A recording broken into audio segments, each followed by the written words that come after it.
With it being January and all, I felt it was the perfect time for me to let the internet know my top 10 favorite films of the year of 2014.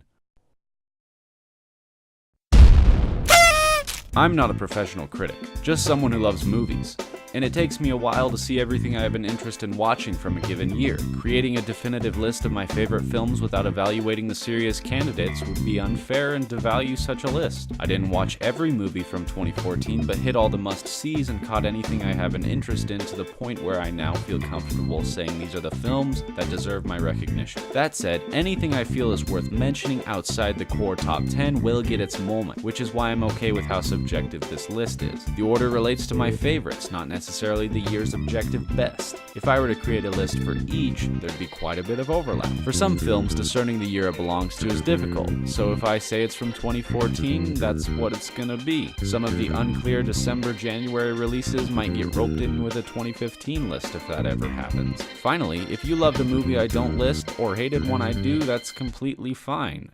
Opinions.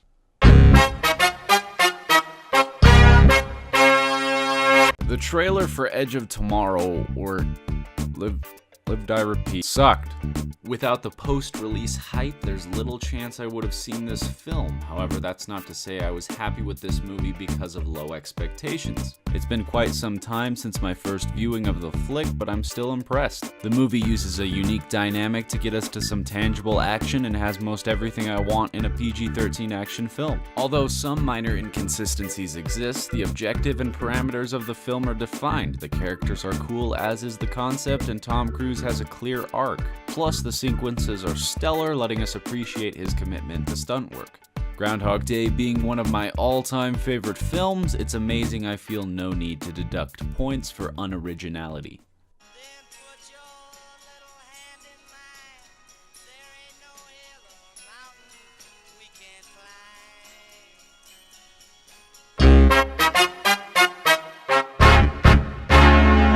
I feel comfortable saying this film was robbed and not getting nominated for Best Foreign Feature. It has everything I want in this kind of flick wrapped in a simple package that makes it more approachable than most non-English movies. If you draw a line at foreign films, I'd say you're making a serious mistake, and even then, this is a movie subtitle-phobic folk can easily appreciate. There are several English language scenes, the cinematography is excellent, and you may recognize Game of Thrones Christopher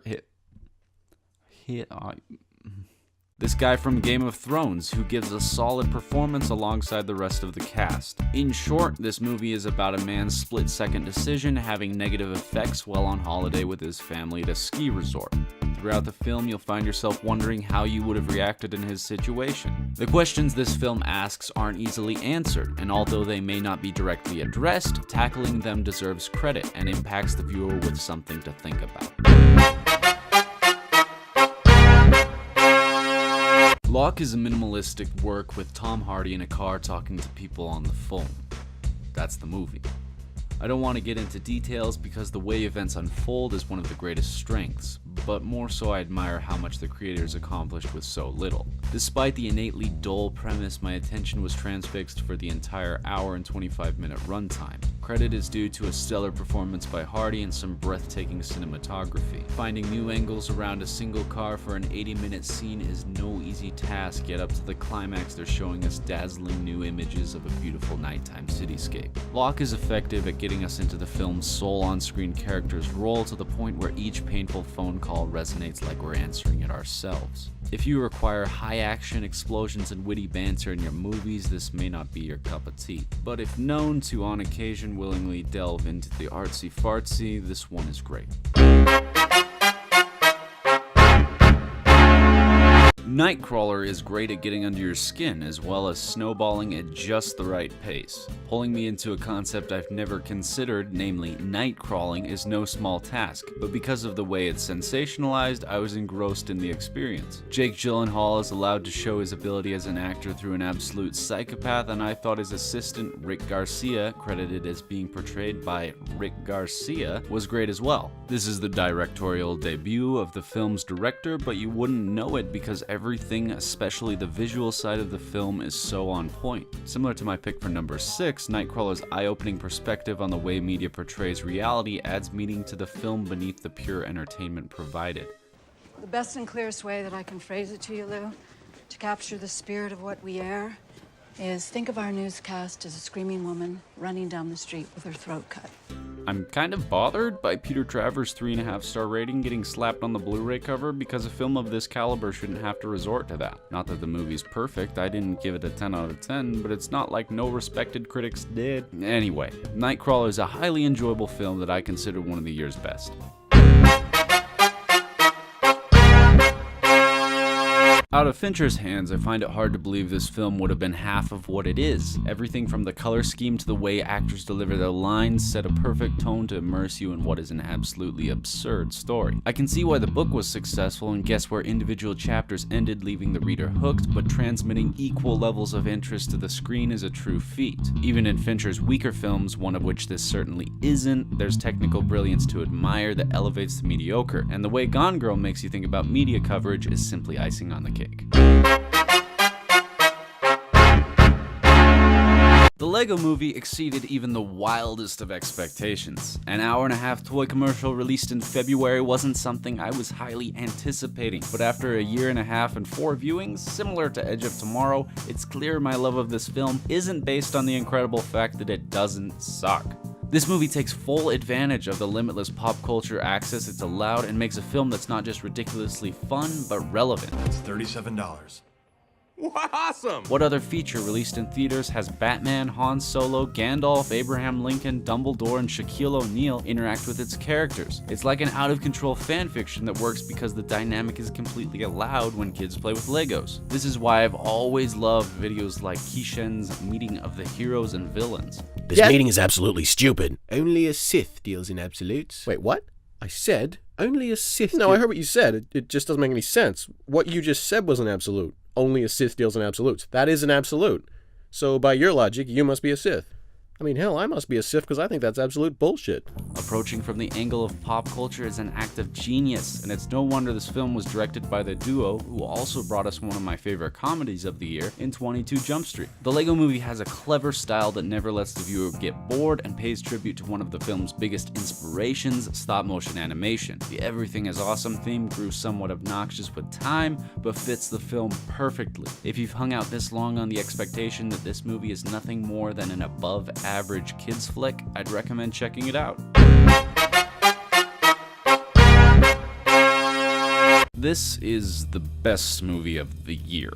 That statement conflicts with his position on this list, so I'll reiterate, this is my top 10 favorite films of the year. The 3 movies I ranked higher were films that catered to me better, but objectively, Birdman's ambition and brilliance make it the most essential watch of 2014, especially for those who one day would like to make a film or can appreciate just how inspired every element of this movie is. The long takes are an obvious talent showcase for the crew as well as the cast. Although a borderline gimmick, the way Birdman is shot, that is, to look like one continuous take throughout the entire film, is impressive to say the least, and adds unique theater-like momentum to the feature. Unlike every other movie, where the option to cut a scene or rework things in post is quite valid, Birdman has no room for such cleanup, and yet it retains a perfect pace. The long takes and awesome camera choreography make the film's special effects even more impressive. And when they had the balls to film several scenes in dress rooms with large mirrors, I was like, major props, guys. But when this shot happened,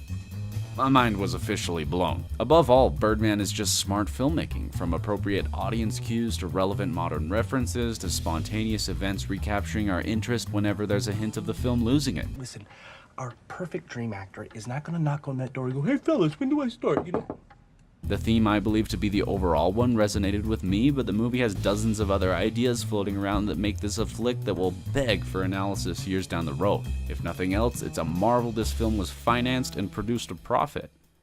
At this point in the year evaluation, I'd like to do some of those honorable mention things. My top 3 are going to entail a bit more discussion, so this seemed like a nice midpoint, and as I mentioned in this video's intro, there are more than 10 movies worth seeing from this year. The following are in no particular order. While talking about the Lego Movie, I mentioned 22 Jump Street, which is some of the best directed comedy of the year, but also highly accessible. Jonah Hill and Channing Tatum have fantastic chemistry, and that scene with Ice Cube, you know the one, was the hardest I laughed at an intentional comedy all year.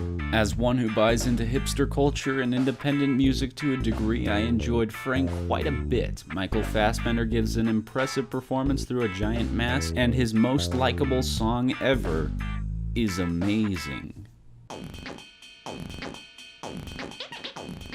Coca-Cola, lipstick ring, go dance all night, I've got dancing legs, woo, I've got dancing legs.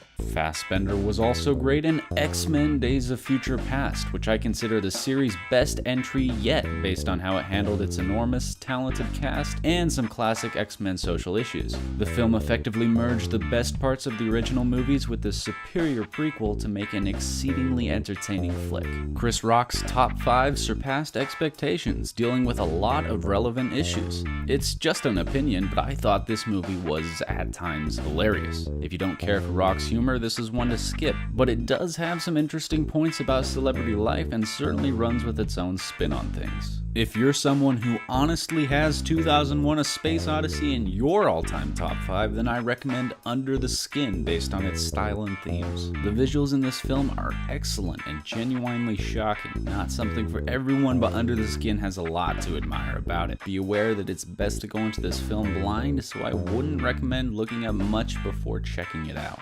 The Raid 2 wasn't quite as good a film as the first, but its fight choreography is insane. Any given sequence could have been the moment everyone talks about in an average action movie, but here they're just another link in the chain of balls-to-the-wall action. Most of the film serves the exclusive purpose of getting us back to the violence, but with phenomenal fights like this, I'm okay with that. The Raid films are also a great example of making use of what budget you have. In general, you shouldn't watch foreign films that have been English dubbed, but I made an exception with this one on the assumption dialogue would be as minimal as it was in the first, which was a mistake.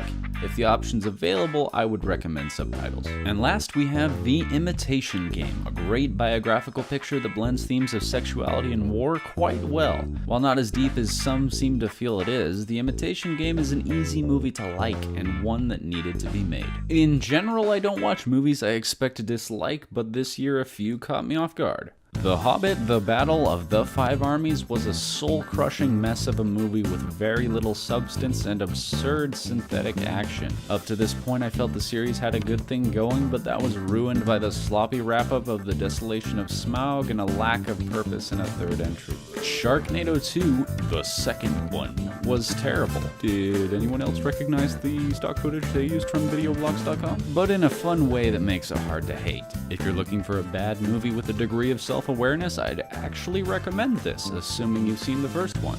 Fun fact, Reservoir Dogs was made for less money than Sharknado 2. And John Wick fell about as flat as an action movie can, but was choreographed well enough to avoid my worst film of the year slot, the dishonor of which goes to The Amazing Spider-Man 2 for showcasing almost everything wrong with Hollywood today. Painfully disjointed and obviously designed with the primary purpose of setting up sequels without attention to the movie at hand. The music was inappropriate, the visuals artificial, and the plot or lack of disappointing. I only saw this movie once and thus am ill-prepared for a full criticism, but once was more than enough for me. However, even in this steaming heap of shit, I found something I could enjoy with the dynamic between Andrew Garfield and Emma Stone. That's 500 Days of Summer bleeding into the film. If you liked The Amazing Spider-Man 2 or any of my dishonorable mentions, that's fine. I'm glad something good came out of these monstrosities. In fact, I'm almost certain this isn't 2014's true King of Schlock. It's just the worst movie I saw. Picking up where we left off, Snowpiercer was... Snowpiercer was the film I engaged in most on this list, and it's an excellent watch for anyone who appreciates the justification to pause a film, turn to a friend, and go, "Damn!" There are plenty of people who don't like this film, which is completely fine because how you feel about a movie is pretty subjective, but anyone who labels this film dumb, stupid, or poorly thought out are obviously insane. In short, Snowpiercer is about an end-of-the-world scenario in which all life has been wiped out by a failed experiment that left the world frozen. The exception to this is a self-sufficient train that winds around the world in a giant loop. If the train stops, everyone on board will die. After 18 years, a brutal class system is still in effect, and Chris Evans leads a revolt. Sounds like something a freshman film student would think up. A simultaneously idiotic and fantastic premise that fails to provide anything that makes a good movie after the novelty wears off. The difference is that's not all there is to this film. The concept is a means of making a point, a metaphor for something greater that is abundantly evident throughout the movie. This is something the medium of film and written stories are great at. Snowpiercer has been skillfully crafted to illustrate this point in an enjoyable and clever way. Furthermore, it never insists on being anything it isn't. The rules of the world are established early in the film, and it never leads us to believe it should be subject to the rules of our reality. The movie sells a completely artificial world with excellent set design and visual storytelling, and that is where the film unfolds. Some have said this is a movie you shouldn't take too seriously or turn your brain off for. I disagree. Snowpiercer has quite a bit to think about going on beneath the surface. Moving away from the defensive, this movie succeeded on multiple levels as a well-directed source of action and entertainment, and both an obvious and subtle piece of social commentary. After the film sets itself up, it hardly allows a moment of downtime, moving from one unique intense sequence to the next, the plot twists and turns never growing stale. The action sequences are directed with great skill, shot to make us get a better idea of how the fight is unfolding, and the special effects are good, especially for the film's price range. A fella named Aaron Brady wrote an article I'd recommend to people who like this movie as much as I did, where he dissects the metaphor better than I could and has some cool theories to boot. There's a link in the description and another to an online text-to-speech converter for all of you who are sworn off reading. Every Frame a Painting, YouTube's resident film virtuoso, also has a short video about how this movie uses the right-left visual mechanism effectively, and I would recommend it if you've seen the film. Link in the description as well. This one succeeds on nearly all fronts, being intense, unique, and well acted, yet also excellently directed, shot, and written. In this way, Whiplash has something to offer everyone, from the "dude, that was so cool how the guy was like such a douche," to the "I love how the camera moved around characters to show dominance and give an intimidating awe to J.K. Simmons' character." For further evidence, I cite this movie's IMDb score, Rotten Tomatoes percentage, Sundance Film Festival judges and audience, and the Academy. If you don't like this movie, you must be Peter Rayner, but he didn't like Birdman either. The title serves as a great analogy for this. A viewer can accept it as a reference to the reoccurring jazz piece, to the physical experience of Whiplash, or to the psychological and social whiplash received from Andrew's accelerated drumming ability obtained through Fletcher. Not that it's too difficult to get that gist as a casual viewer, but any level of understanding can enjoy this movie. Whiplash's two leads are fleshed out and have a detailed relationship that exists through verbal and nonverbal communication, which helps it pop all the more. Unlike some movies adapted from shorts, Whiplash benefits from extra length and never wastes your time. Without this level of association, the excellent finale wouldn't have worked half as well, but as the film plays, the final 12 minutes and 53 seconds is some of the most riveting material I've ever witnessed. It's layered, climactic, intense, and leaves you wanting more, but also fully satisfied. Where most films decide between being meaningful or entertaining, Whiplash does both, making for an exceptional watch.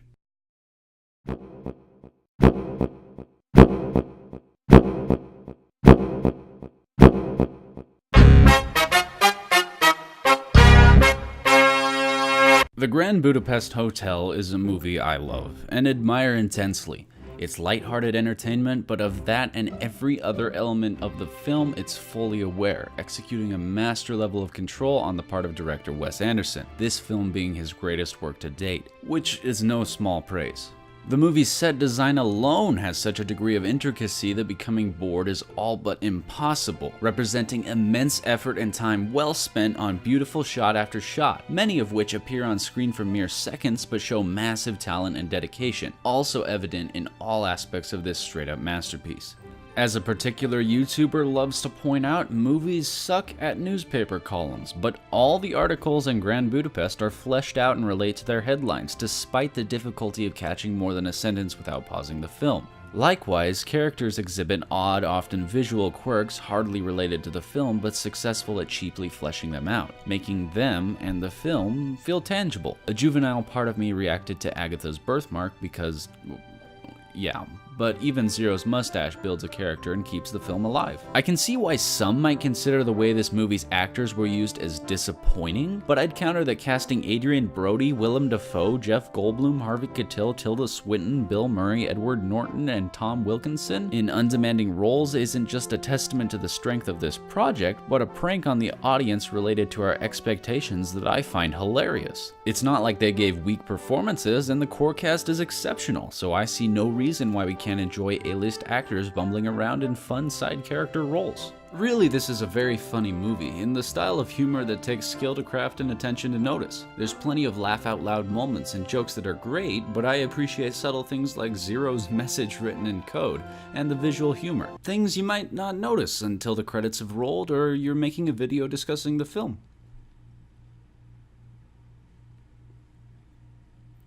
It's 3 a.m. Grand Budapest's score perfectly captures the tone of the film, steady with a definite rhythm and a touch of refinement. This IMDb trivia bit I read cites the use of an obscure Russian instrument handpicked by the director to achieve this. Which brings me back to the primary reason this is a great film. Every element is bullseye 10 out of 10 perfect. However, on top of the flawless fundamentals, this movie uses innovative techniques and style to make a unique and highly entertaining work that I can't recommend enough. Truly and honestly, oh dear God, what have you done to your fingernails? I beg your pardon? This diabolical varnish, the colour is completely wrong. Oh, really? Don't you like it? It's not that I don't like it, I am physically repulsed. And there you have it, but once again, this is all just my opinion. Feel free to share thoughts on the films discussed or personal picks in the comments section below. On screen is a complete list of the films I saw and considered for this video. And while I don't expect such to occur, should I have missed any movies that deserve a mention, an annotation will appear here, listing them with a brief explanation included in the written form of this list found at the website. Links to mentioned videos and articles are listed in the description. Thanks for watching this video. If you enjoyed it, you know what to do, but I'm afraid this is